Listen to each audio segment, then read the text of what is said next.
సాయి పలుకులు. కష్టసుఖాలు ఎవరికైనా వస్తాయి. కష్టం వచ్చిందని సుఖం రాకమానదు. సుఖం వెనుక మళ్ళీ కష్టం రాకమానదు. ఎవరైనా అనుభవించక తప్పదు.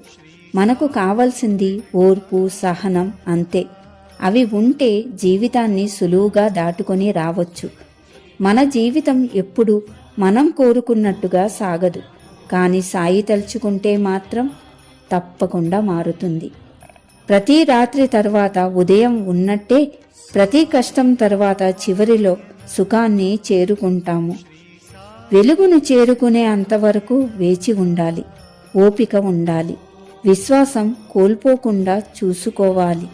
నువ్వు చేసే సహాయం కానీ, నువ్వు పంచిపెట్టే ప్రేమ కానీ, నువ్వు చేసే ప్రతి మంచి పని కానీ ఏదైనా తిరిగి తిరిగి నీ వద్దకు ఆశీర్వాదాలుగా వచ్చి చేరుతుంది. మార్గం ఎంత కఠినంగా ఉన్నా గమ్యం చేరుకునే తర్వాత ఆనందం అందమైన ప్రపంచంగా కనిపిస్తుంది. కష్టంలోనే కాకుండా సుఖంలో కూడా బాబాను మర్చిపోకండి. ఓం సాయిరాం.